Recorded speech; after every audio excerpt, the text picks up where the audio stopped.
तो आज मैं आपके लिए लेकर आया हूँ बहुत ही शानदार चैप्टर और नाम है इसका रिफंड का, जो आपको बिल्कुल भी अच्छा नहीं लगता है चैप्टर, है ना। मुझे पता नहीं क्या सूझा है कि मैं लिख लिख कर आपको रिवाइज करा रहा हूँ। किताब की शक्ल देखते देखते आप भी बोर हो चुके हैं। लिख लिख कर अगर हम याद करेंगे तो समय भी कम लगता है हमें, और चीज़ें हमें थोड़ा और अच्छे से याद रह जाती हैं भविष्य के लिए। ऐसा मुझे लगता है। आप अपना फीडबैक इस पर ज़रूर दीजिएगा। किताब मेरे सामने इधर साइड में रखी हुई है, आप भी किताब खोल के रख सकते हैं अपने साथ में। किताब इसलिए रखिए ताकि मैं कहीं कोई पॉइंट मिस ना कर दूं गलती से भी, ठीक है। तो रिफंड चैप्टर की बात करने जा रहे हैं। जीएसटी का रिफंड मिलेगा। जैसे यहां पर ये होता है सब,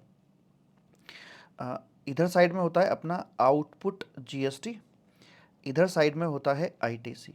तो कई जगहों पर हम देख रहे होंगे कि हमें आउटपुट जीएसटी का रिफंड मिल रहा होगा अन्य अन्य कारणों से, अलग अलग कारणों से। और कभी कभी हम देख रहे हों कि हमें आईटीसी का रिफंड मिल रहा होगा। कब, क्यों, किसका रिफंड मिलता है, कैसे मिलता है, कब नहीं मिलता है, वो सारी बातें डिस्कस करने के लिए हम जा रहे हैं। तो यहाँ पर भगवान झूठ ना बुलाए, 4-5 सेक्शन आपके आते हैं, जिसमें पहला सेक्शन है सेक्शन नंबर 54 करके। इसमें रिफंड की तमाम प्रकार की बातें दे रखी हैं, और वो भी इन जनरल ये अपना सेक्शन काम करता है। सेक्शन नंबर 54 की अगर हम 5 की अगर हम बात करते हैं तो ये भी हमारा रिफंड का ही है, और इसमें हम बात करते हैं यूआईएन होल्डर जो व्यक्ति होते हैं उनके।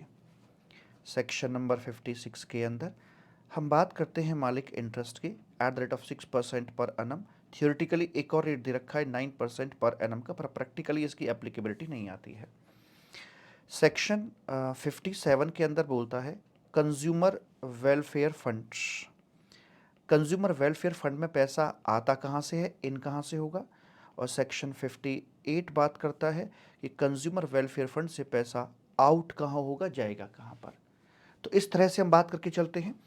सेक्शन 54 के साथ जुड़ा हुआ है आपका मुख्य रूल 89 करके। ये तो रूल तो और भी हैं कई सारे आपके, लेकिन जो रूल नंबर 89 है सबसे ज़्यादा इंपॉर्टेंट रूल की कैटेगरी में आ जाता है, ठीक है।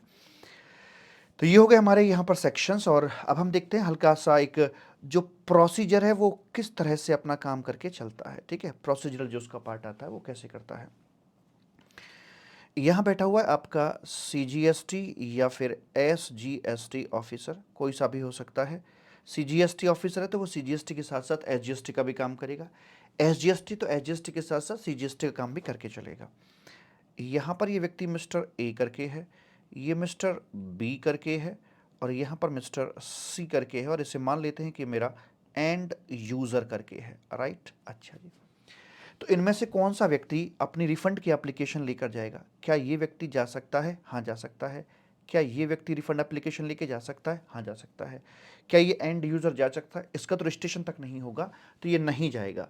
अगर जो टैक्स का बर्डन है वो अगर इसके ऊपर आया है तो ये एप्लीकेशन लेके नहीं जाएगा, बल्कि कंज्यूमर वेलफेयर फंड के अंदर हम पैसा ट्रांसफ़र कर देंगे। इसके लिए हमने बना रखा है कंज्यूमर वेलफेयर फंड करके, क्योंकि ये ट्रेसेबल नहीं होता है।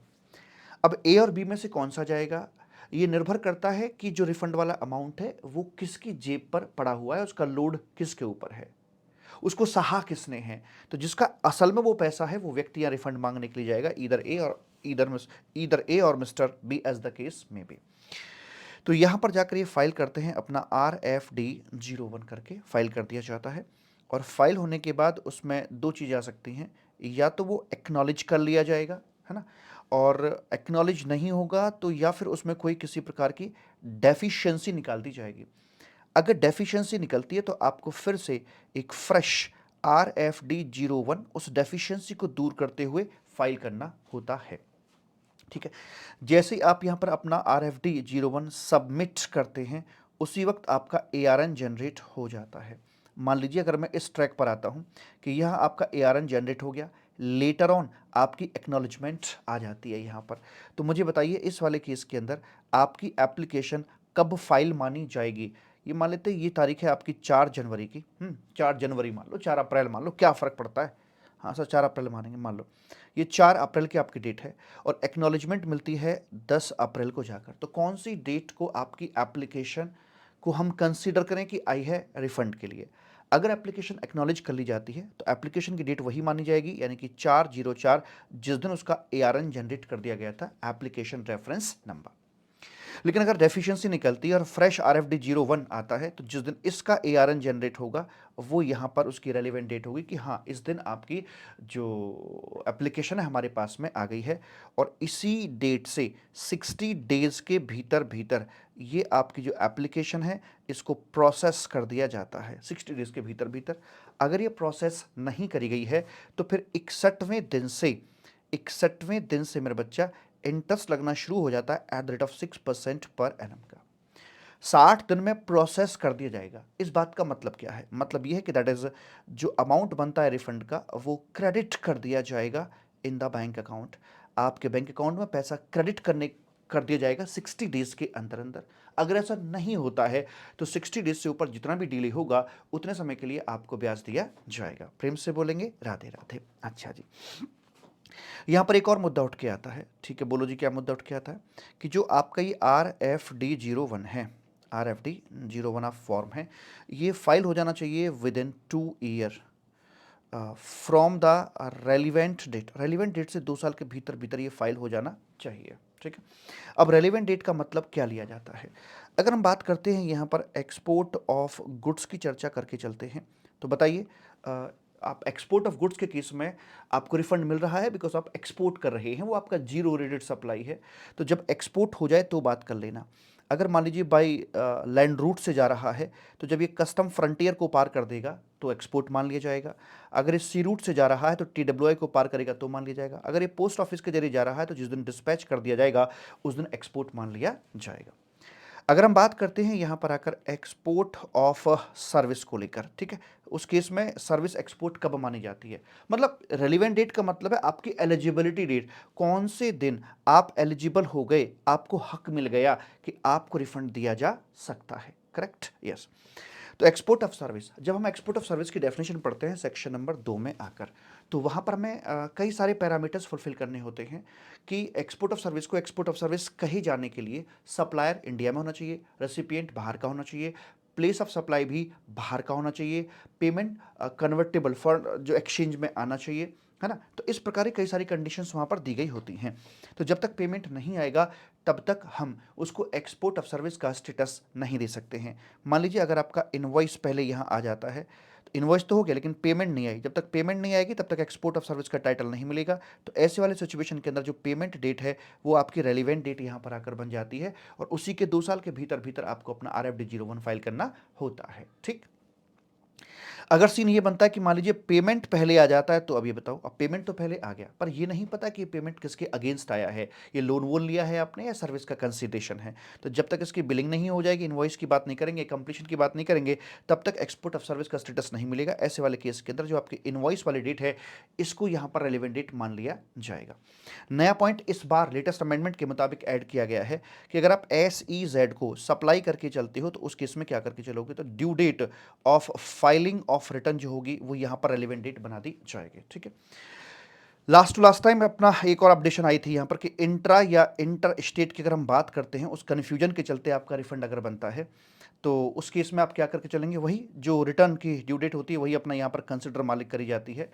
और अगर मान लीजिए डीम्ड एक्सपोर्ट की बात आप कर रहे हैं तो वहाँ पर रेलिवेंट डेट क्या बनेगी, तो रेलिवेंट डेट जिस दिन आपने रिटर्न अपनी फाइल कर दी है, सप्लायर ने, इस पर भी एक सर्कुलर आया हुआ है, डीम्ड एक्सपोर्ट के केस में बोलते हैं कि रिटर्न फाइल हो जानी चाहिए, रिटर्न फाइल होने के बाद ही आप रिफंड की बात कर सकते हैं। तो रिटर्न किसकी फाइल हो जानी चाहिए, रेसिपिएंट की या सप्लायर की, सब सप्लायर की। ठीक है, सर्कुलर आया हुआ है इस बात के ऊपर भी। तो रिटर्न फाइल हो जानी चाहिए, तो वही आपकी रेलिवेंट डेट यहाँ पर बना दी जाती है। अगर मान लीजिए प्रोविजनल असेसमेंट का मैटर आपका अटक गया है यहाँ पर आकर, तो उस वाले केस के अंदर जब फाइनल एडजस्टमेंट आपकी होगी, फाइनल असेसमेंट किया जाएगा, तो वो आपकी रेलिवेंट डेट बन जाएगी, क्योंकि वहीं आपको पता लगेगा कि यस आपका कुछ रिफंड भी बनता है ऐसे करके। अगर कोई कोर्ट कचहरी की जजमेंट आई है उसके चलते कुछ रिफंड आपका बनता है, तो जो जजमेंट की डेट है वो यहाँ पर आपकी रेलिवेंट डेट बन जाएगी। रेलिवेंट डेट का मतलब सीधा सा ये है कि जिस दिन आप अपना पैसा मांगने के अधिकारी हो जाते हैं वही आपकी रेलिवेंट डेट बनती है, और वहीं से 2 साल के भीतर भीतर आपको एप्लीकेशन दे देनी चाहिए। ठीक, यहाँ पर एक छोटी सी बात मैं आपको और बताना चाहता हूँ वो ये है कि इफ़ यदि आपने RFD 01 फाइल किया है, ठीक है, और उसमें फाइल करते समय आप आईटीसी का रिफंड मांग रहे हैं ऐसे करके, ठीक है।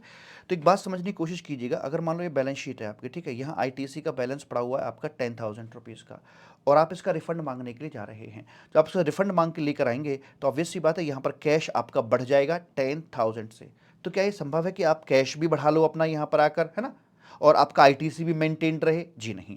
अगर आप आईटीसी का रिफंड मांग रहे तो ऑब्वियस सी बात है ये जो पैसा आपका आईटीसी के फॉर्म में है यही तो कैश के रूप में कन्वर्ट होगा, और अगर आपको यहाँ पर ये लेकर आना है तो आपको ये वाला यहाँ से हटाना पड़ेगा। तो जब RFD 01 फाइल करते हैं तो उसी समय आपको आईटीसी, इक्विवेलेंट आईटीसी रिवर्स करना होता है। अगर आप ऐसा नहीं करेंगे तो आपका फॉर्म ही सबमिट नहीं किया जाएगा। Equivalent amount of ITC you will have to reverse from your e credit ledger account while filing your RFD 01।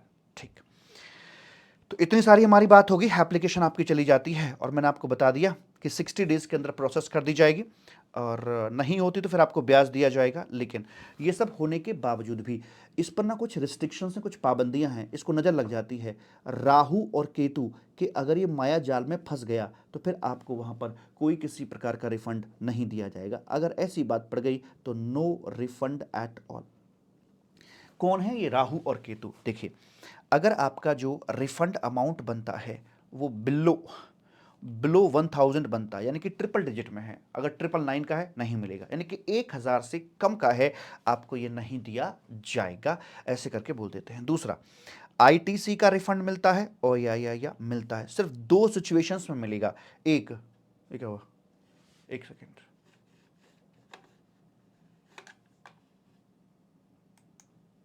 हाँ जी, देखो मेरा कमाल। तो यहाँ पर आकर ये कोर्ट कचहरी का मैटर पड़ जाता है। तो वैसे ये तो हो गया, चलो।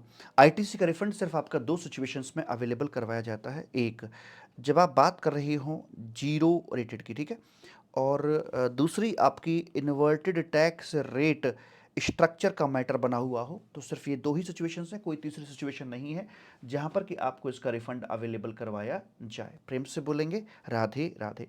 और क्या है, और कहते कि देखिए, आपका जो रिफंड है इस रिफंड को रोका जा सकता है, विदहेल्ड किया जा सकता है, या फिर एडजस्ट कर सकते हैं यदि आपकी कोई जीएसटी लॉ के तहत लायबिलिटी पड़ी पेंडिंग पड़ी हुई है, या फिर जो पुराना आपका लॉ बना हुआ था वहां पर कोई लायबिलिटी आपकी पेंडिंग पड़ी हुई है। ऑब्वियस सी बात है, पुराने आपकी देना बनता है कुछ, तो गवर्नमेंट आपको रिफंड नहीं देगी, बल्कि आपके रिफंड वाले पैसे को यहाँ एडजस्ट कर कर चलेगी। सेक्शन 79 जब हम पढ़ते हैं रिकवरी वाले चैप्टर के अंदर जाकर डिमांड रिकवरी में, तो वहां पर ये बात आपकी साफ तौर पर देखने को मिल जाती है। और क्या, कैजुअल टैक्सेबल पर्सन की अगर हम बात करके चलें तो इनको भी रिफंड तब तक नहीं दिया जाएगा, जैसे मान लीजिए अगर इनकी जो रजिस्ट्रेशन सर्टिफिकेट है अगर वो कंटिन्यू कर रहा है, तो कंटिन्यूड है तो ऑब्वियस सी बात है यार, अभी वो एक्सपायर नहीं करा है, तो मतलब अभी कुछ और आउटपुट जीएसटी लायबिलिटी बन सकती है, तो अभी आप रिफंड के लिए मत आना। यानी कि जब आपकी आरसी एक्सपायर कर जाए ना तब आना, ठीक है। एंड आपकी जो भी रिटर्न्स बनती हैं ऑल रिटर्न्स आपकी फाइल्ड होनी चाहिए, तभी आप आ सकते हैं। अगर ये आपकी ऑल रिटर्न्स फाइल्ड नहीं है या आरसी कंटिन्यूशन में है तो फिर आपको यहाँ रिफंड नहीं दिया जाएगा। अगला पॉइंट पिछली बार ऐड किया गया था कि अगर आपको एक्सपोर्ट ड्यूटी देनी बनती है, एक्चुअल में आपको पेमेंट करना होता है, कि जैसे लेदर आर्टिकल्स हो गया, उसके एक्सपोर्ट करने पर आपको एक्सपोर्ट ड्यूटी का पेमेंट करना होता है, ऐसे वाले मामले के अंदर आपको रिफंड नहीं दिया जाएगा। ये ऐसा बोलकर मालिक यहाँ पर चल रहे हैं। मैं चेक कर लेता हूँ कहीं कुछ छूटा तो नहीं मुझसे, सारे पॉइंट्स मैंने कवर कर लिए हैं या नहीं किए हैं। यस, एक पॉइंट मुझसे रह गया था, वो मैं बोल देता हूं कि अगर एक्सपोर्ट करने पर आप ड्यूटी ड्रॉबैक क्लेम करके चल रहे हैं तो भी आपको रिफंड नहीं दिया जाएगा, बिकॉज हम एक ही इवेंट पर आपको डबल बेनिफिट नहीं दे सकते। It is understood, right. Book मैंने सामने इसलिए खोल के रखी हुई है कि मैं जब यहाँ आपको लिखवा लिखवा के याद करा रहा हूँ तो कहीं कोई पॉइंट मुझसे ही ना छूट जाए, ठीक है। चलो जी, तो इतनी सारी बात होने के बाद अब हम आगे बढ़ते हैं मालिक। तो अगर आप इस मकर जाल में फंस जाते हैं तो भैया फिर तो रिफंड का सपना छोड़ दीजिए, लेकिन अगर आप इस मकर जाल में नहीं फंसते हैं तो फिर यहां से लेकर गड्डी छलांगे मारती हुई आगे चली जाती है।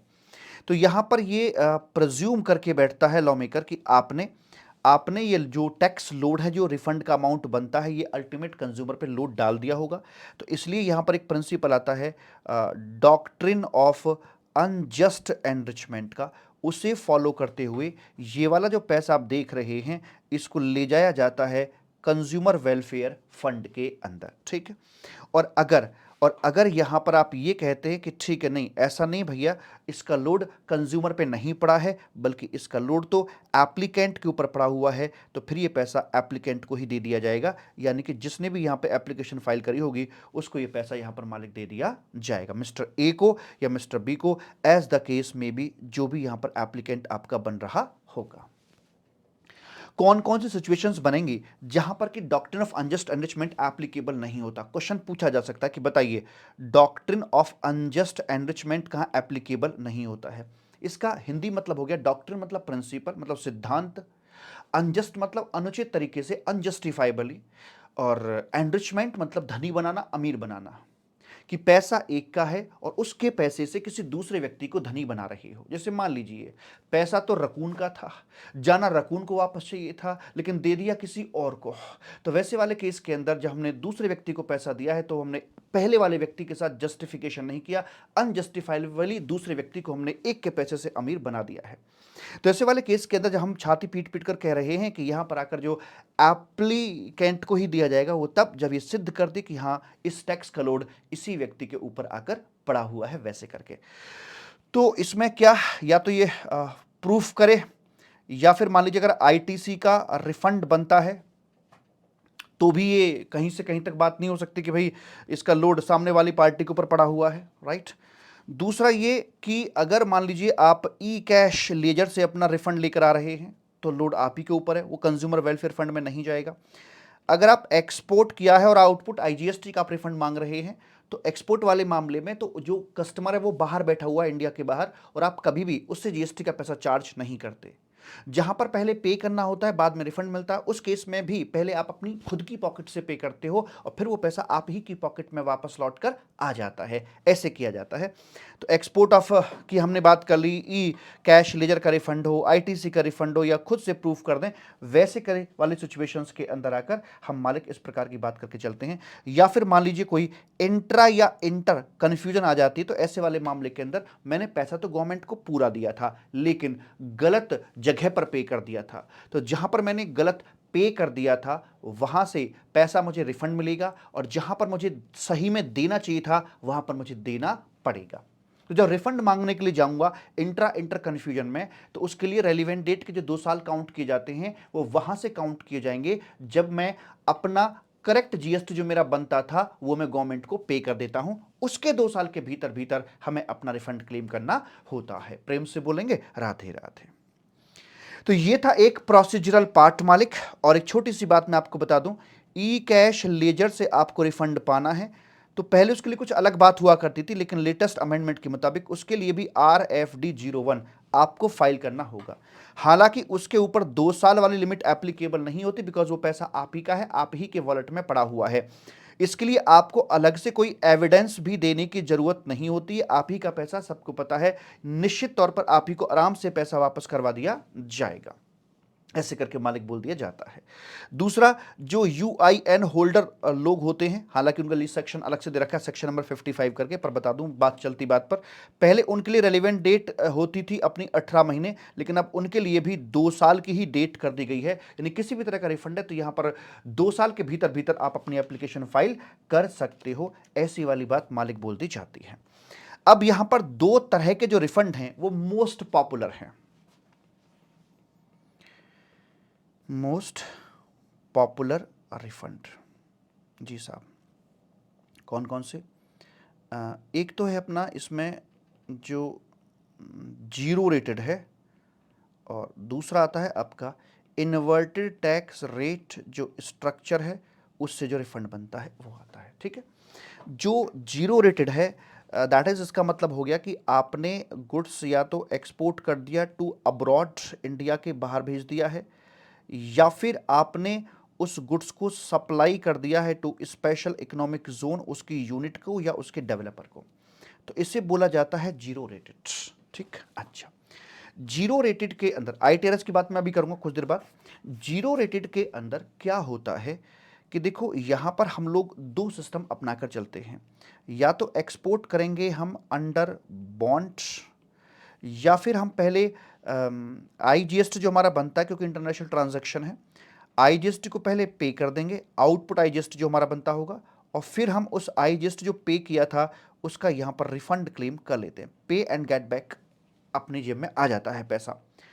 जब यहाँ अंडर बॉन्ड बात करते हैं तो इसमें हमारी गुड्स की बात भी हो जाती है और इसके अंदर हमारी सर्विस की बात भी हो जाती है। सिमिलरली यहाँ पर भी हम गुड्स की बात कर सकते हैं और सर्विस की बात भी यहाँ पर मालिक करी जा सकती है। तो आइए पहले इसमें डिस्कस करते हैं अंडर बॉन्ड वाली पोजीशन को।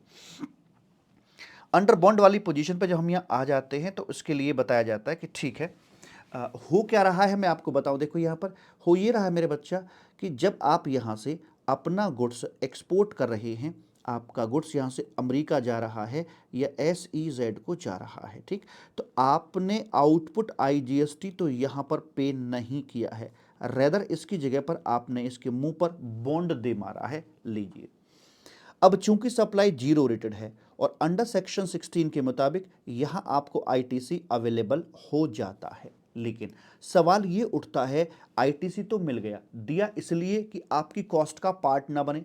कॉस्ट का पार्ट बनता तो अल्टीमेटली उसका लोड ओवरसीज कस्टमर पे ट्रांसफर हो जाता और इंडियन टैक्स का लोड बाहर हम भेजना नहीं चाहते। डेस्टिनेशन प्रिंसिपल को फॉलो करते हैं हम। तो आईटीसी जो मिल गया है, अब मैं इसका करूं क्या? पहली पसंद आप इसे यूज कर लीजिए। कहां करूं? हो सकता है आप डोमेस्टिकली सप्लाई करती हो, या हो सकता है कुछ एक्सपोर्ट आप वैसे भी करते हो कि एक्सपोर्ट पहले पे कर दिया बाद में रिफंड ले लिया, वहां के लिए भी इस्तेमाल कर सकते हैं। तो पहला ये करके देखिएगा, क्योंकि यूज करने में आपको फायदा ज्यादा होता है। बिकॉज यूज करने का मतलब ये कि आपकी अगले महीने की जो लायबिलिटी बनने वाली है ना, उतना पैसा अब आप कम देंगे, और पैसे का ना जाना भी तो एक तरीके से पैसे का आना ही होता है। तो यूज करने पर बेनिफिट आपको अगले महीने ही मिल जाएगा, लेकिन रिफंड वाले केस में आपका बेनिफिट थोड़ा सा लेट से जाकर मिलता है। अगर आप यूज नहीं कर पा सकते तो आप इसका यहां पर रिफंड क्लेम कर सकते हैं, ठीक है जी। इसके लिए आपको RFD-01 फाइल करना होता है। अब यहाँ पर एक और सवाल निकल के आता है कि भाई ये बताइए कि हमारा जो मैक्स टू मैक्स रिफंड कितना बनेगा, क्या उसकी कोई लिमिटेशन है? हाँ, उसकी लिमिटेशन है। लिमिटेशन में 3 बात निकल के आती हैं। एक तो यहाँ अभी आपको बताया जाएगा एक फॉर्मूला, कि फॉर्मूले से जो अमाउंट बनता है उसे पकड़ लीजिए, ठीक। दूसरा, जब आप RFD-01 फाइल कर रहे हैं, दैट टाइम उस समय पर आपका जो ई क्रेडिट लेजर है उसमें कितना बैलेंस पड़ा हुआ है। क्योंकि मान लीजिए फॉर्मूला कहता था 15,000 का रिफंड मिल जाएगा, यहां बैलेंस पड़ा हुआ था आपका 12,000 का। तो जब RFD-01 फाइल कर रहे हैं तो ऑब्वियस सी बात है, आप RFD-01 फाइल करते समय अगर 15 का आप कोशिश करेंगे तो वो नहीं हो सकता, क्योंकि आपको इक्विवेलेंट अमाउंट अपने ई क्रेडिट लेजर से कम करना होता है। लेकिन आपके पास यहां पर सिर्फ इतना ही रिवर्स कर सकते हैं। So your maximum amount of refund में बी 12,000 इन दिस केस। और तीसरा पैरामीटर और आता है कि जो भी आपका यहां पर रेलिवेंट पीरियड होता है, जो भी आपका रेलिवेंट पीरियड होता है, जैसे मान लीजिए ये था आपका रेलिवेंट पीरियड, इस महीने की जो आपने 3B फाइल करा होगा, 3B फाइल करने के बाद यानी यानी टैक्स डिपॉजिट करने के बाद आपके पास जो बैलेंस ऑफ आईटीसी बचा हुआ होगा उसे यहां पर रखिए। ये वाली फिगर है ना, ये वाली फिगर और आपकी ये वाली फिगर, इन तीनों फिगर्स के अंदर जो भी सबसे कम आ रही होगी, लोएस्ट वैल्यू होगी, उतने तक का आपको मैक्सिमम टू मैक्सिमम रिफंड दिया जा सकता है। ये 15,000 था, ये 12,000 था, और ये आता है आपका मान लीजिए 10,000। तो ये आएगा यहाँ पर 10,000, मतलब कि आप मैक्स टू मैक्स इस केस के अंदर 10,000 तक का रिफंड अपना ला सकते हैं। तो ये तो आपको क्वेश्चन में अवेलेबल करवा दिए जाएंगे। दूसरे और तीसरे एलिमेंट फॉर्मूले से कैसे कैलकुलेशन करते हैं वो मैं आपको यहाँ बताने के लिए जा रहा हूँ, ठीक है। आइए, कहाँ है ध्यान दीजिएगा। हमारी शुरुआत यहाँ से हुई थी, यहाँ से चली थी, जीरो रेट पे आए, जीरो रेट से बॉन्ड पर आए, और बॉन्ड के चलते यहाँ पर मैक्सिमम अमाउंट ऑफ रिफंड फॉर्मूले के तहत निकालने की कोशिश कर रहे हैं। ठीक है साहब, कैसे कैसे करके निकालेंगे? तो मैं इस पॉइंट को यहाँ इधर लेकर आ रहा हूँ, इस वाले को, ठीक है। इस वाले फॉर्मूले से कैसे निकाला जाता है?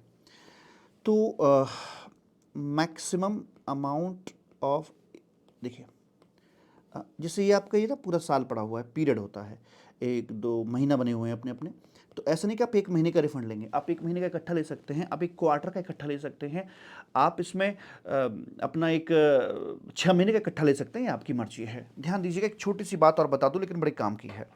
जब हम जीरो रेट की बात करके चलते हैं ना, तो यहाँ सिर्फ इनपुट एंड इनपुट सर्विसेज के आईटीसी की बात करी जाती है। जब इन्वर्टेड टैक्स रेट स्ट्रक्चर में हम आते हैं तो वहाँ सिर्फ और सिर्फ इनपुट के आईटीसी की बात करी जाएगी। कैपिटल गुड्स का नाम दोनों में से कहीं पर भी नहीं है, उसका कोई रोल नहीं है। तो सबसे पहले हम ये देखिए कि हम कितने पीरियड का रिफंड क्लेम अपना करने के लिए जा रहे हैं। तो मान के चलिए ये है आपका यहाँ पर रेलिवेंट पीरियड, ठीक साहब, ये आ गया रेलिवेंट पीरियड। तो मैं जितनी भी फिगर्स यहाँ पर उठाऊंगा, जो भी मेरी यहाँ फिगर टेकअप की जाएंगी, वो विद इन दिस पीरियड होनी चाहिए, विद इन दिस पीरियड होनी चाहिए, रेलिवेंट पीरियड में होनी चाहिए। यहां तक कि अगर मान लीजिए मुझे जैसे आईटीसी का अपना उठाना है कि भाई मेरा आईटीसी कितना होगा, जैसे ये आ गया ना आईटीसी, रिफंड का अमाउंट जानने के लिए ये लेके चलते हैं, ITC of input and input services, है ना, और मल्टीप्लाइड बाई जो हमारा like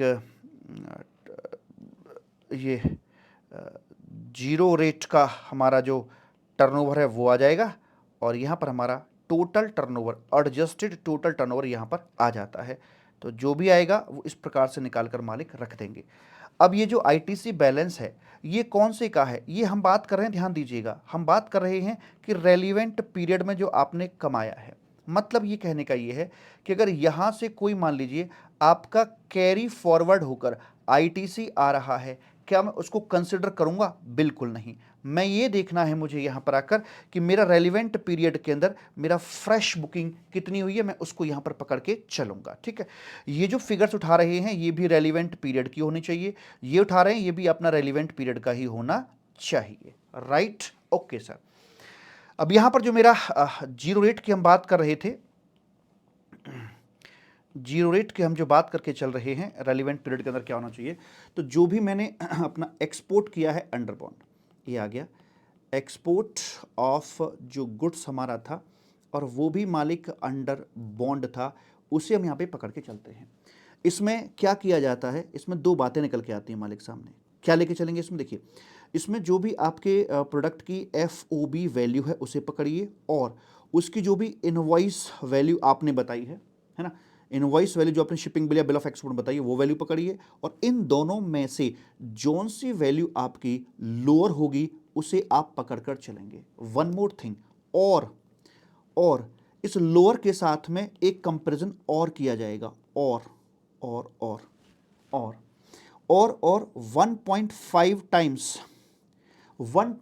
times of domestic supply. ऐसे ही गुड्स को अगर इंडिया में बेचा जाए तो उसका 1.5 टाइम्स आप उठा लीजिए, और इन दोनों में जोन सा भी कम आ रहा होगा वो फाइनली इसकी यहां पर आकर वैल्यू बना दी जाएगी। जैसे मान के चलिएगा FOB वैल्यू आ रही थी आपकी यहां पर 10K की, इनवॉइस वैल्यू आ रही थी आपकी 9K की, ठीक, तो यहां पर आ जाएगा अपना 9K करके।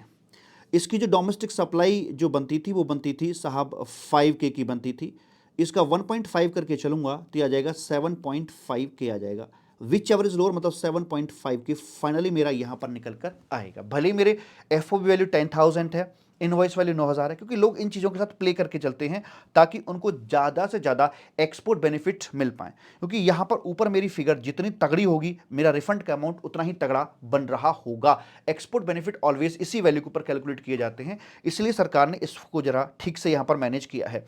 ये जो आप देख रहे हैं ये लेटेस्ट अमेंडमेंट है, पहले नहीं हुआ करता था। तो एक कंपैरिजन ये है, इससे जीतकर जो वैल्यू बाहर आएगी उसके साथ अपना वो पुराना वाला कंपैरिजन 1.5 टाइम्स वाला वो कराएंगे, यानी 2 बार कंपैरिजन होंगे, 2 बार युद्ध होगा, 2 राउंड में युद्ध होगा, और जीतने के बाद जो हारेगा वो फाइनली हारी हुई वैल्यू को यहां पर पकड़कर चलेंगे। हारे का सहारा खाटू श्याम हमारा, ठीक है जी।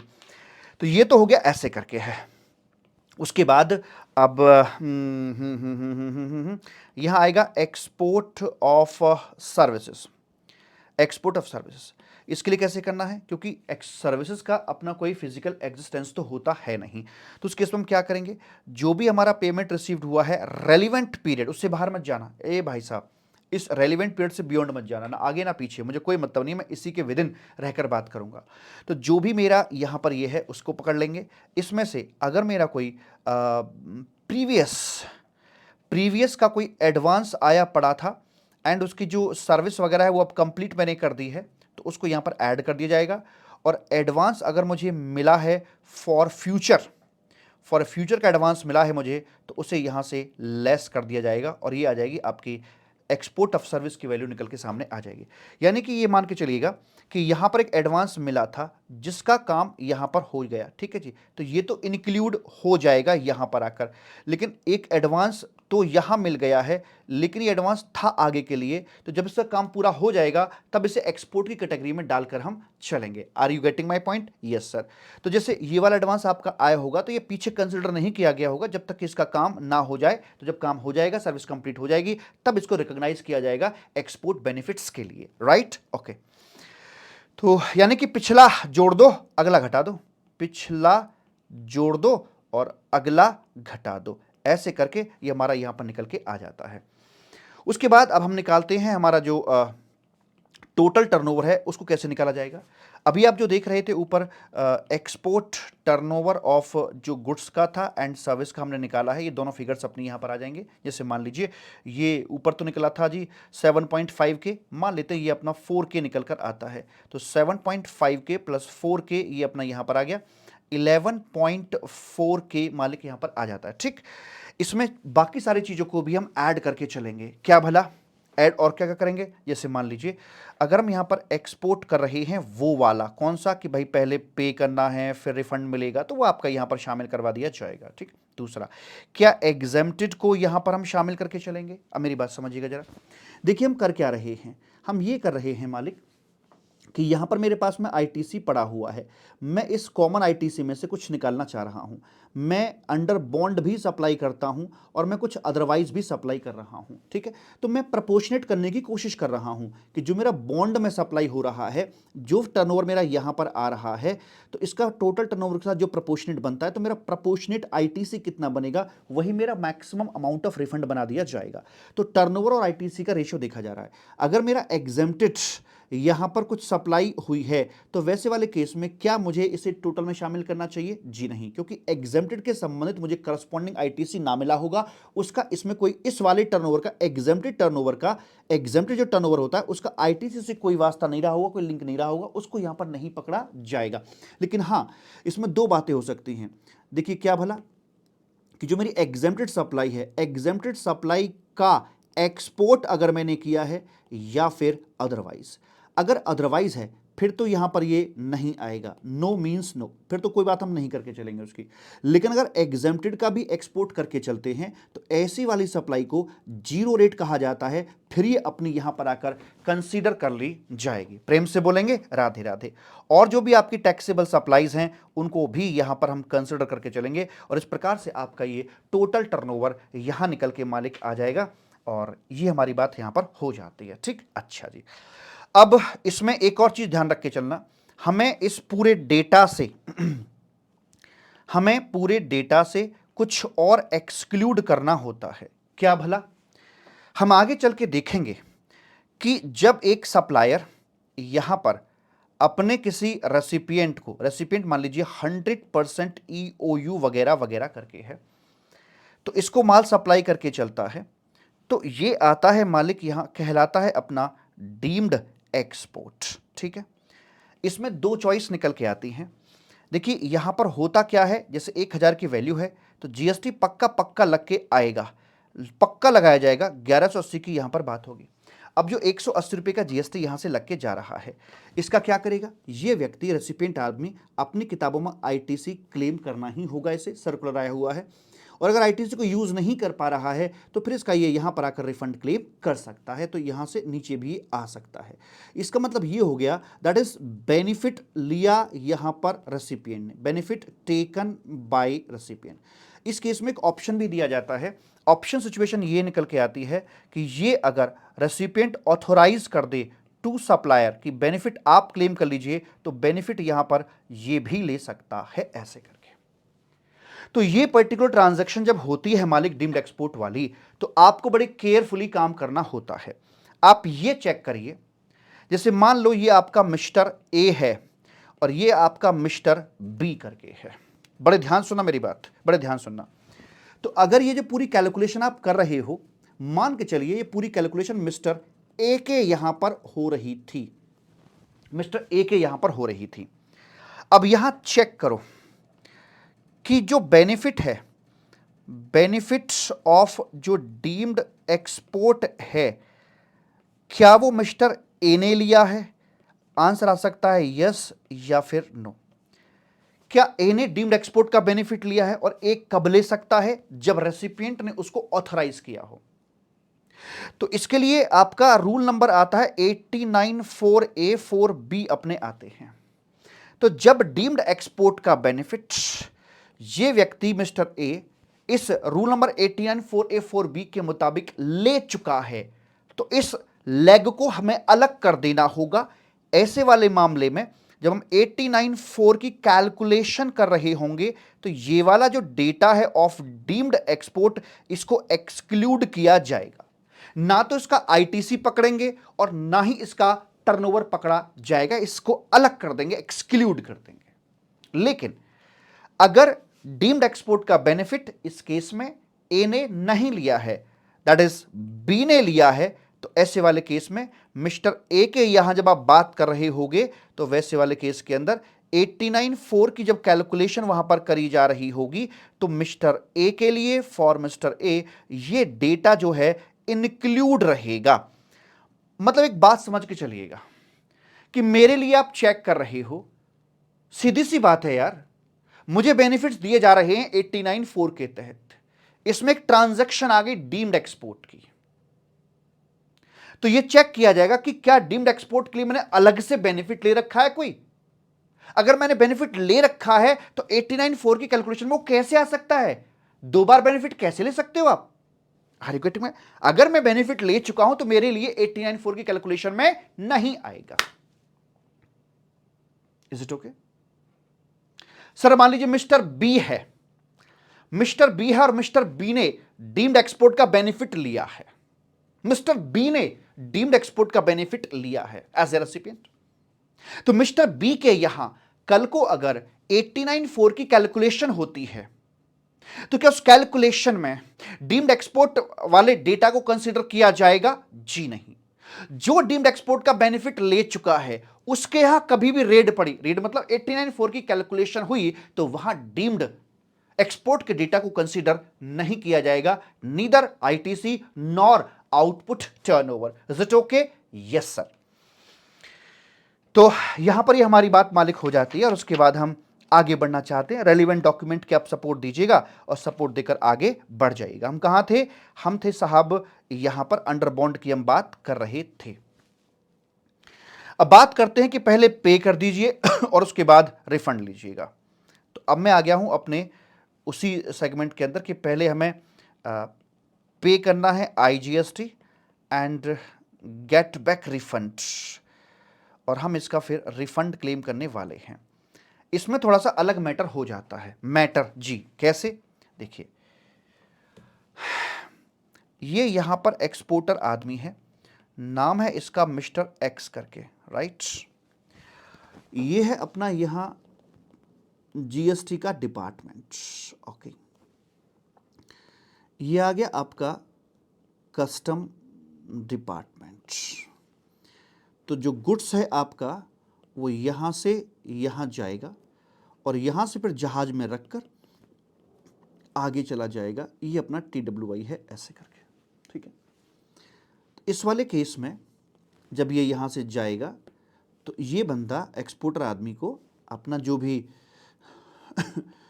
GSTR1 है वो देना पड़ेगा, इससे अपना GSTR3 भी वो भी देना पड़ेगा। मतलब IGST जो बनता था, मान लीजिए 10K बनता था, वो भी पे करना होगा, ठीक। तो ये आ गया आपका स्टेप नंबर, ऐसे मान के चलिए स्टेप नंबर A आपका ये रहा, स्टेप नंबर B आपका ये रहा, बी यहाँ तक चला गया माल, और बी पर माल चला गया, सी पर यहाँ ये आया। अब स्टेप नंबर डी पर बात आती है रिफंड की। रिफंड ऑफ ₹10 के जो आपने पे किया था, क्योंकि आईजीएसटी, ये जो आईजीएसटी है ये आपका ओवरसीज कस्टमर बैठा हुआ है। क्या आपने ये 10,000 इससे रिकवर किया होगा? Never ever. आप ओवरसीज कस्टमर पर कभी भी जीएसटी का लोड नहीं डाल सकते हैं। तो फिर क्या हुआ? ये ओन पॉकेट से आपने पेमेंट का कर दिया है, ठीक, ओन पॉकेट से पेमेंट कर दिया। अब बात आती है रिफंड। तो रिफंड कौन देगा? रिफंड बाय होम, क्या जीएसटी डिपार्टमेंट देगा या कस्टम डिपार्टमेंट देगा? तो यहां पर एक चाल चली गई। आपको याद करना होगा कि जब हम गुड्स इंपोर्ट करते हैं उस केस में क्या होता है, इंपोर्ट ऑफ गुड्स के केस में जो आईजीएसटी है वो कस्टम डिपार्टमेंट के द्वारा लेवी और कलेक्ट किया जाता है। हाँ, लेटर ऑन वो जीएसटी डिपार्टमेंट को देना पड़ता है, वो अलग बात है। तो मान लीजिए इनके पास ऑब्वियस ही बात है कुछ फंड्स वगैरह पड़ा हुआ होगा। जब इंपोर्ट के केस में आईजीएसटी कलेक्शन की पावर इनको दे दी गई है, तो एक्सपोर्ट के केस में अगर रिफंड की पावर भी इन्हीं को दे दी जाए, ओहो, इंपोर्ट एक्सपोर्ट ऑफ गुड्स पूरा इनको हैंड ओवर कर दिया, क्योंकि इनको ज्यादा नॉलेज है as compare to GST department with this particular case, क्योंकि शिपिंग बिल वगैरह सब यहीं पर फाइल हुए थे, कब कितना क्या कैसे एक्सपोर्ट हुआ सारा का सारा डेटा कस्टम्स वालों के पास में है, फंड्स भी जीएसटी वालों का इनके पास में पड़ा हुआ है। तो क्यों ना इन्हीं को बोल दिया जाए कि आप ही रिफंड को प्रोसेस कर दीजिए। तो ये रिफंड दिया जा रहा है बाय कस्टम डिपार्टमेंट। बड़ी बात, ये कस्टम डिपार्टमेंट के द्वारा दिया जा रहा है। अगर कस्टम डिपार्टमेंट दे रहा है तो क्या यहां RFD 01 फाइल करना पड़ेगा? जी नहीं, RFD 01 जो होता है वो जीएसटी डिपार्टमेंट को फाइल करना होता है। यहां RFD 1 की बात नहीं होगी। जो आपका शिपिंग बिल या बिल ऑफ एक्सपोर्ट था और जो भी अदर डॉक्यूमेंट एक्सपोर्ट वाले थे, अदर डॉक्यूमेंट जो एक्सपोर्ट वाले आपके बनते थे, उन्हीं को एक तरह से एप्लीकेशन की तरह हम ट्रीट करके चलेंगे और ये पैसा आपका प्रोसेस कर दिया जाएगा। आई होप ये बात आपको अच्छे से समझ में आ गई होगी और प्रेम से बोलेंगे मालिक राधे राधे। ठीक राधे? हाँ सर जी, एकदम ठीक है। अच्छा, अब इसमें आसान बड़ा होता है। कैसे आसान होता है? चीजें कागज पर कैसे उतरती हैं देखिए जरा। मान लीजिए आपके गुड्स की जो वैल्यू बनती थी यहां पर, वो बनती थी सर जी 1,000 की बनती थी।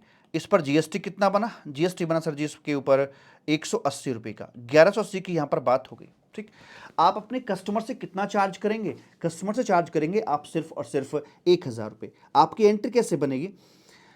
सर एंट्री बनेगी हमारी लाइक, जैसे मान लीजिए बाहर बैठा हुआ व्यक्ति मिस्टर पी है, तो मिस्टर पी को हम कर देंगे डेबिट्स और 2 दिखा देंगे सेल्स एंड 2 दिखा देंगे आउटपुट जीएसटी। तो सेल में आ गया मेरा 1,000 रुपये, आउटपुट जीएसटी में 180 रुपये आ जाएगा, है ना। और यहाँ पर मैं दिखाऊंगा अपना रिफंड रिसीवेबल, यहाँ दिखा दूंगा रिफंड रिसीवेबल कि भैया जो 180 अपनी पॉकेट से दे रहा हूँ उसका रिफंड मैं ही लूंगा और यहाँ इससे चार्ज करेंगे सिर्फ 1,000 रुपये। ठीक, अब मान लीजिए मेरा आईटीसी भी यहाँ पर बनता था और वो बनता था सर, मान लेते हैं 8 रुपये का बनता था। ठीक है, 8 का नहीं 80 रुपये का बनता था, ऐसे मान के चलते हैं, ये बनता था मेरा ऐसे करके। तो जब मेरी आउटपुट जीएसटी को मैं अपनी पॉकेट से पे कर रहा होऊंगा तो वैसे वाले केस में 180 यहाँ पर आएगा। मेरा ये जो आईटीसी बनता था 80 रुपये का, ये हमें सेट ऑफ करूंगा तो प्रैक्टिकली मेरी जेब से जाएगा तो 100 रुपीज़, कैश जाएगा 100 का, लेकिन मुझे रिफंड मिलेगा कैश जो आउट फ्लो है वो मेरा यहाँ पर 100 का होगा और जो मेरा कैश इनफ्लो होगा वो ये वाला होगा, बैंक अकाउंट डेबिट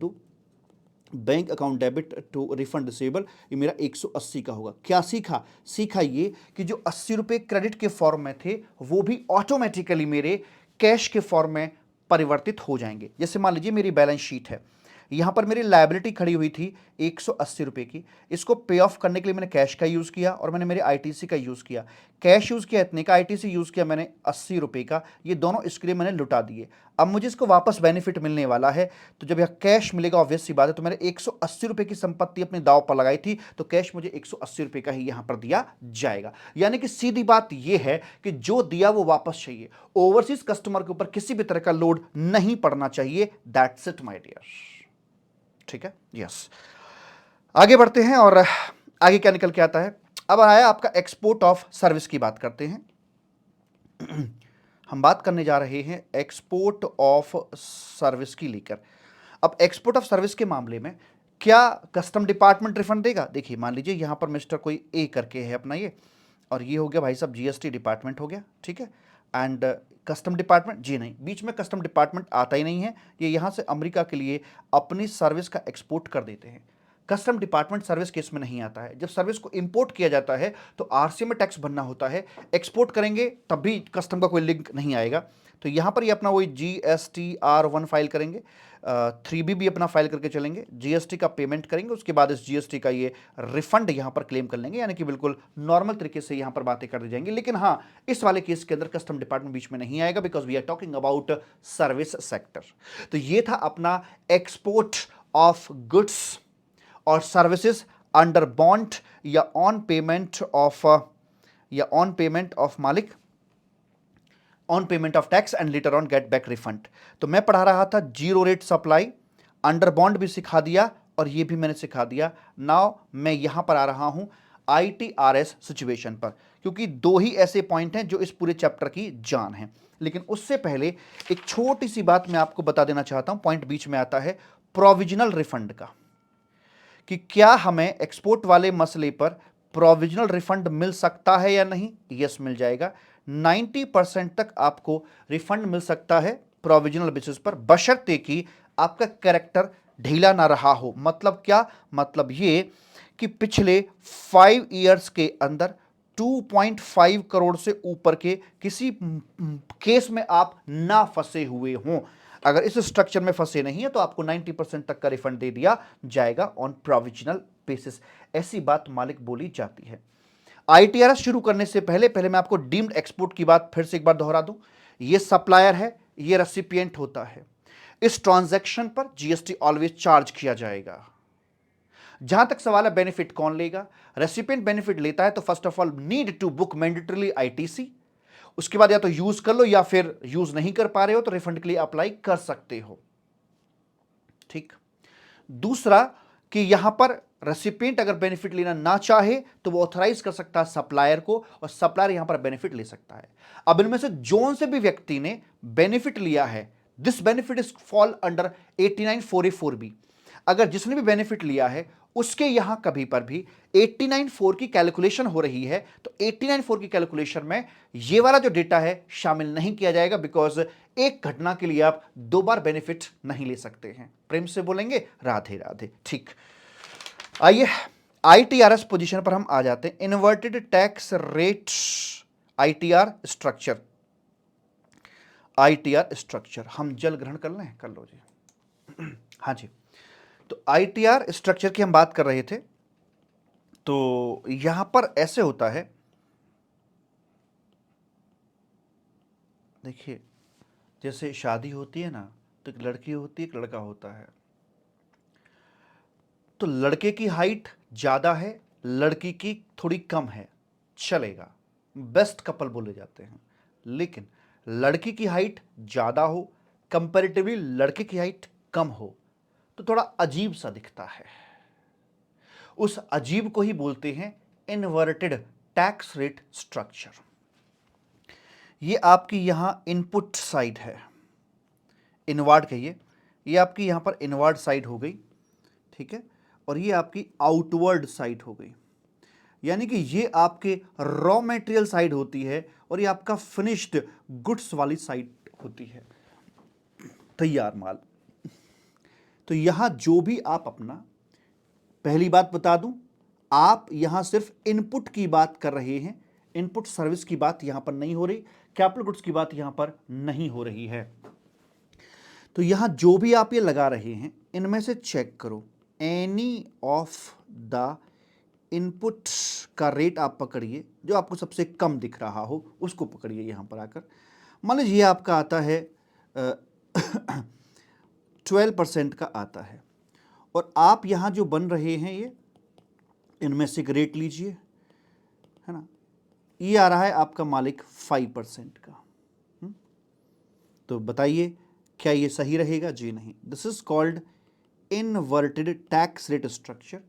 ऐसे वाले केस में लॉन्ग रन में होगा क्या कि पे ऑफ करने के बाद, जैसे मान लीजिए अगर ये 5, सपोज कीजिए ये वैल्यू बनती थी यहाँ पर मालिक ये 100 रुपये की, यहाँ तक आते आते वैल्यू हो जाती है आपकी 120 रुपये की मैन्युफैक्चरिंग के बाद। तो यहाँ जो आईटीसी रहा होगा वो 12 रुपये का रहा होगा, और यहाँ जो आउटपुट जीएसटी रहा होगा वो 6 रुपये का रहा होगा।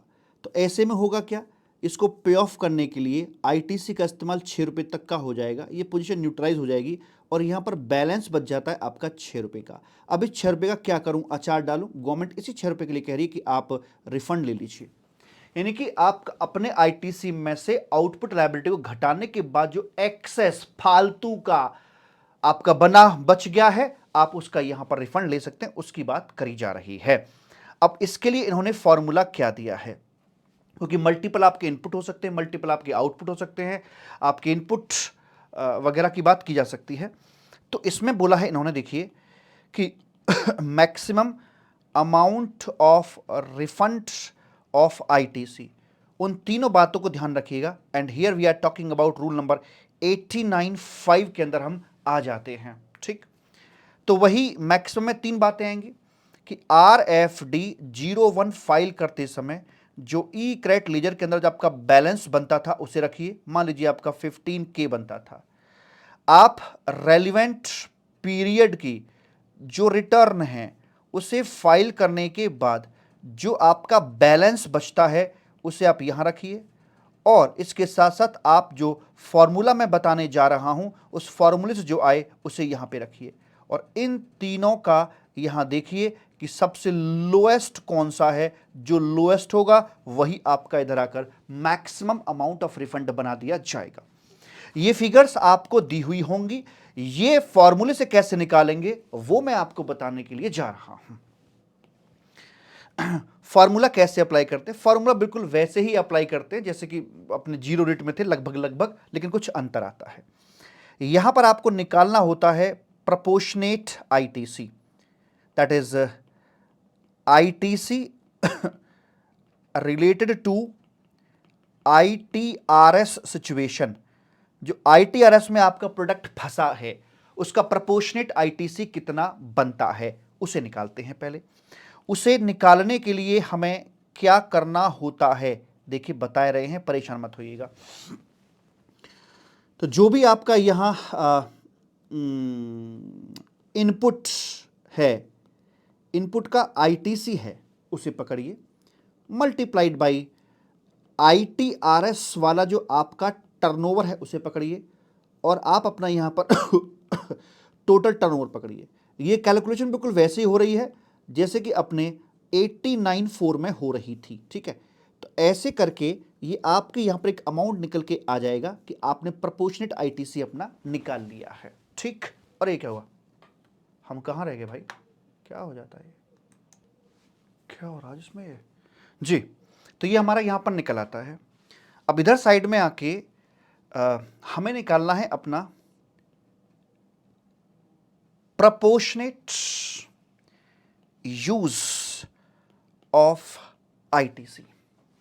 आईटीसी हमारा प्रपोर्शनेट कितना यूज हो गया है वो हमें निकालना होगा माइनस, और ये जो फिगर आती है ये है आपका maximum amount of refund, maximum refund. Proportionate use of ITC how much, sir इसके लिए निकालेंगे हम कि हमारा जो आउटपुट जीएसटी बनता था आईटीआरएस वाला, इसमें हम लोग मल्टीप्लाई अपनी यहां पे करके चलेंगे साहिब।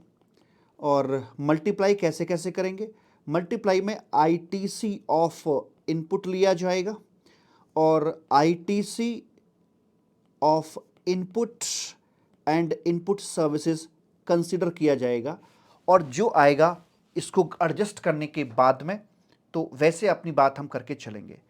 एक काम करते हैं, एक क्वेश्चन करके देखते हैं जी। ये इसका एक एग्जांपल लेके चलते हैं, आपको समझ में आ जाएगा अच्छे से फॉर्मूला क्या बोल रहा है, ठीक है। इनपुट आपका ये था 12% से, और जीएसटी मान के चलते हैं पे किया आपने 2400 रुपये का। इनपुट सर्विस आप लेकर आए थे 1800 रुपये का आपका आईटीसी बनता था, कुल मिलाकर आपका आईटीसी 4200 रुपये बनता है, ठीक है। आपका टर्नओवर ये 15,000, 20,000, और ये आउटपुट जीएसटी और ये टोटल बनता है।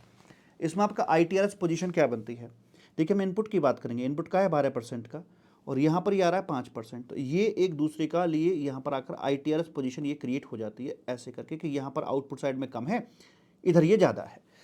तो मुझे क्या करना है, मुझे इसमें से रिफंड देना, दरअसल इसमें से मुझे रिफंड देना, राइट, इसमें से रिफंड देना है। तो मुझे ये चेक करना होगा, बिकॉज ये जो इनपुट है मेरा दोनों में लगा हुआ है, इसमें भी लगा हुआ है, इसमें भी लगा हुआ है। तो मुझे पहले इसके लिए निकालना कि यार इसमें कितना लगा हुआ है, एक के लिए कितना यूज हुआ, तो अकॉर्डिंगली टर्नओवर के रेशियो में इनपुट के क्रेडिट को प्रपोर्शनेट करूंगा। और मैंने प्रपोर्शनेट कर लिया आईटीसी, जो आईटीआरएस वाले स्ट्रक्चर के लिए था 2400 इंटू 15,000 डिवाइड बाई 35,000, इसका जो टोटल है वो 35,000 निकल कर आता है, ठीक। दिस इज प्रपोर्शनेट आईटीसी, यानी कि 2400 में से मेरा इतना ये माना गया है कि इसके लिए बनता था, इससे कनेक्टेड था ये, ठीक, इससे कनेक्टेड था। समझ में आ गई ना बात, कि ये मेरा ऐसे करके 1029 मेरा इससे कनेक्टेड था ए से। अब हम पहले क्या करते थे कि 1029 में से 750 माइनस कर दिया करते थे, 1029 में से 750 माइनस किया, और ये 279 का रिफंड दे दिया करते थे। भाई साहब, ये कौन सा कानून कहता है कि ये वाला पेमेंट करने के लिए आप सिर्फ और सिर्फ यही वाला क्रेडिट इस्तेमाल करके चलेंगे? समझने वाली बात है। ऐसे कौन से कानून में लिखा है कि ये वाला पे ऑफ करने के लिए आप इसका ही क्रेडिट यूज करेंगे? वाई? क्यों ना इसका क्रेडिट यूज किया जाए? अगर इसका क्रेडिट पूरा यूज कर लिया जाएगा, ये 750 के लिए 1800 में से पे ऑफ कर दिया, तो पूरा का पूरा आपका 1029 रुपए का रिफंड नहीं बनेगा? बिल्कुल बनेगा। तो एसएससी बोला कि भाई साहब मैं तो इसमें से यूज मानूंगा, डिपार्टमेंट कहता नहीं हम तो इसमें से यूज मानेंगे, क्योंकि अगर इसमें से यूज लेते हैं तो अब रिफंड कम बनेगा, इसमें से यूज लेते हैं रिफंड ज्यादा बन जाएगा। तो झगड़ा कहां आके टूटेगा? प्रपोर्शनेट करते हैं। तो इसीलिए फॉर्मूले में थोड़ा सा यहां पर ये चेंज किया गया, और उसमें बोला गया कि हमने अपने उस 750 को पे ऑफ करने के लिए कितना तक यूसेज किया है अपने आईटीसी को, और उस 1029 में से कितना यूज रहा होगा, ताकि मैं उसका वहां पर बैलेंस निकाल सकूं, ऐसे करके। जी सर। तो इसलिए हमने क्या किया कि 750 रुपए को अब हम ना बाबू मेरे, हम इसके रेशियो में डिवाइड कर देंगे, इसके रेशियो में, कि इनपुट का आईटीसी मेरा बनता था 2400 रुपए का, और डिवाइड बाई 4200 रुपए। How much amount is this? Sir ये निकलेगा 750 इंटू 2400 डिवाइड बाई 4200,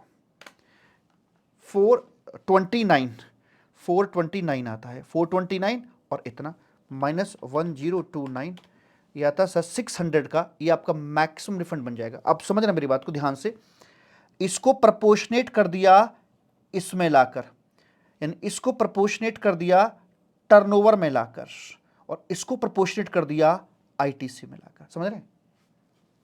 इसको प्रपोर्शनेट किया टर्नओवर में, और आउटपुट जीएसटी को प्रपोर्शनेट कर दिया आईटीसी में आके, तो सही में प्रॉपर लिंकेज निकल के आई, और अब फॉर्मूले को शानदार बना दिया गया। फॉर्मूले में क्या डाल दिया गया? ये नई चीज डाल दी गई कि ये output GST of ITRS multiplied by 2400, यानी कि आपका जो इनपुट वाला जो क्रेडिट था वो, and divided by credit of input plus credit of input services, ऐसे करके आपका फॉर्मूला बन गया है। इसमें से क्वेश्चन एक्सपेक्टेड है, इसलिए मैंने प्रॉपर इस पर समय लगाया है। अब हम आगे बढ़ते हैं। तो ये आईटीआरएस पोजीशन बनती थी। कई बार कन्फ्यूजन्स आती हैं कि क्या ये आईटीआरएस पोजीशन है, बताना जरा। क्वेश्चन मेरा ये है कि यहां पर आकर अगर ये मेरा इनपुट साइड पर ये मेरा बनता था साहब 5% का, और जो आउटपुट है वो मेरा निल रेटेड है या 100% एग्जेम्प्टेड है, तो साहब यहां तो आईटीसी मिलेगा ही नहीं। तो ऐसा नहीं कह सकते कि ITRS पोजीशन है, ITC नहीं मिलेगा यहाँ पे, नॉट एन ITRS पोजीशन। ठीक, दूसरा क्वेश्चन हमारे लिए आता है कि बताइए जरा, ऐसा होगा क्या कि मान लीजिए हम एक ट्रेडर आदमी हैं, ठीक है, और हम अपना कुछ सामान लेकर आए, और इस सामान लेकर आए थे 2020 में। उस समय GST का रेट इसमें बनता था हमारा 18% का। ठीक, अब इसकी यहां पर आकर हम सेल कर रहे हैं 2023 में आकर। यहां तक जो GST का रेट है, प्रोडक्ट पे रेट चेंज हो गया, GST रेट चेंज हो जाता, चेंज होकर वो 5% में होगा। क्या अब इस पोजीशन को आप ITRS बुला पाओगे जो टाइम के मुताबिक गवर्नमेंट रेट चेंज किए? नहीं सर, ये भी ITRS पोजीशन नहीं बनाई जाएगी। तो यहां पर हम ऐसे बोलते थे कि भैया जो ट्रेडर आदमी है उसको तो जो लेकर आ रहा वही आगे दे रहा है, तो उसके लिए ITRS की बात कभी होगी ही नहीं। लेकिन इस बार लेटेस्ट में एक सर्कुलर आया और एक पोजीशन क्या निकल के आई है, क्या भला, कि मान लीजिए एक ट्रेडर आदमी है, दो केस बताऊंगा, ध्यान से सुनिएगा। पहला केस ये है, एक ट्रेडर आदमी है और नॉर्मल सिचुएशन उसके लिए ये बनती है कि भाई जो अपना इनपुट लेके आया है वो 18% में है, तो ऑब्वियस सी बात है ये भी इसका आउटपुट भी 18 में ही रहेगा, क्योंकि जो लेके आ रहा है वही है। तो यहां तो ITRS की बात होती नहीं है। ठीक है, एक ही बना देंगे चलो।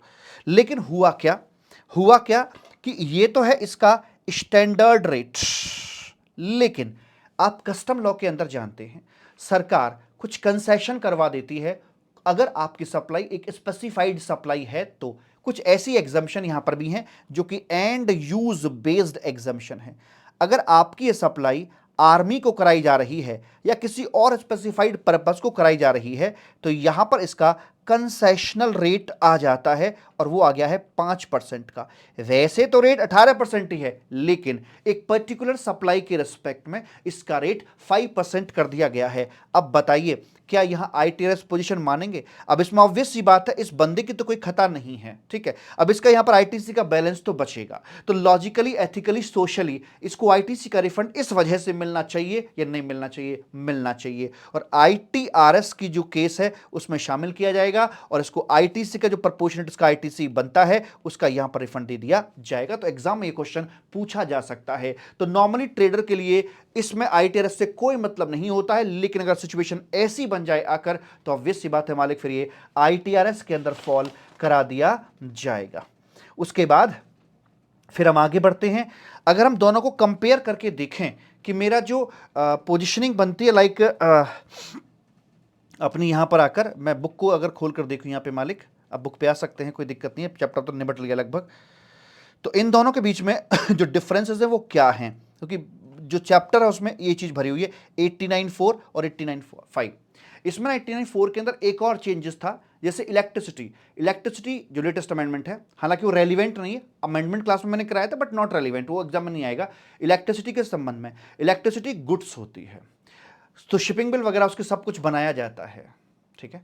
नॉर्मली गुड्स के अपने फिजिकल एग्जिस्टेंस होती है, तो शिपिंग बिल वगैरह जो भी अपना उसकी जो डॉक्यूमेंटेशन होती है प्रॉपर होती है, पता लगता है कि कितना कहाँ पर किस तरह से एक्सपोर्ट हो गया, सब पता लगता है। लेकिन इलेक्ट्रिसिटी का पता नहीं लगता, तो उसके लिए डॉक्यूमेंटेशन थोड़ी सी अलग प्रेस्क्राइब करी गई है। It is not relevant for your exam purpose, but still आप देखना चाहते तो अमेंडमेंट क्लास में मैंने करवा रखा अच्छे से उसको। तो यहां पर 89.4 और 89.5 की बात करने जा रहे हैं। तो देखिए ये आपका वेयर आउटवर्ड को एग्जेम्प्ट कर दिया जाए, आउटवर्ड एग्जेम्प्टेड सप्लाई है को एक्सपोर्ट कर दिया जाए, एग्जेम्प्टेड को एक्सपोर्ट कर दिया जाए तो जीरो रेट बन जाती है और 89.4 का फायदा मिल जाता है। यहां आउटवर्ड अगर आपका एग्जेम्प्टेड है तो वो ITRS पोजीशन नहीं बन पाती है, ठीक है। यहां पर क्या है कि 89.5 में ना कुछ आपके नोटिफाइड प्रोडक्ट पर ITRS पोजीशन अलाउ नहीं की जाती है। ये क्वेश्चन में बताया जाएगा कि ITRS पोजीशन अलाउ की जा रही है या नहीं की जा रही है, ठीक है। अच्छा जी, उसके बाद में ये सिर्फ इनपुट के लिए होता है और इस पे इनपुट सर्विस दोनों की बात कर ली जाती है। यहां ऐसी कोई रिस्ट्रिक्शन नहीं, कोई ब्लैक लिस्टेड गुड्स अपने नहीं है। ये इसका हो गया मालिक फार्मूला, इसका फार्मूला यहां पर ये हो गया, जो पीला वाला पोर्शन है ये लेटेस्ट अमेंडमेंट है, एंड ऑल सारे के सारे में डिफरेंसेस यहां पर दे रखे हैं। पहले क्या था, पहले ये अल्टरनेट फाइल किया जाता था, लेकिन अब इसके लिए RFD 01 ही आपको फाइल करके चलना है। जहां लिखा है no need to file RFD 01, इस लाइन को काटिए, लेटेस्ट अमेंडमेंट। बट आपको यहां पर आकर रिटर्न फाइल करने की, मतलब आई मीन टू से कि टाइम लिमिट तो एप्लीकेबल नहीं होती 2 साल वाली, एंड आपको ही ये कोई रीजन नहीं पूछा जाएगा आपसे, कोई सपोर्टिव डॉक्यूमेंट नहीं मांगे जाएंगे। RFD 01 फाइल कीजिए और अपना ई कैश लेजर से आप रिफंड प्राप्त कर सकते हैं। ऐसी वाली बात यहां पर मालिक बोल दी जाती है। होता क्या है कि अगर मेरा 10,000 रुपए का मैंने रिफंड अप्लाई किया है, कितना 10,000 का मेरा रिफंड बनता था, प्लस ये तो मेरा प्रिंसिपल अमाउंट बनता था, लेकिन मैंने किसी वजह से इंटरेस्ट का भी पेमेंट एक्सेस कर दिया है। कैसे, मैं समझाता हूं। मान लीजिए आपको टैक्स पे करना चाहिए था एक्चुअल में 18% से, 18% से 9,000 पे करना चाहिए था, लेट पेमेंट हुआ, लेट किया आपने थोड़ा सा, सॉरी आई रिपीट, आपने एक्चुअल अमाउंट पे कर दिया 9,000 प्लस 9,000, पेमेंट लेट हुआ था 900 प्लस 900, 19,800 आपने एक्चुअली पे कर दिया। लेटर ऑन आपको पता लगा कि अमाउंट जो आपको पे करना चाहिए था वो 12% से पे करना चाहिए था, यानी कि 6,000 और करस्पॉन्डिंगली अगर इस अमाउंट के ऊपर इंटरेस्ट कैलकुलेट होता पे करते समय तो ये आपका 600 बनता, वैसे करके।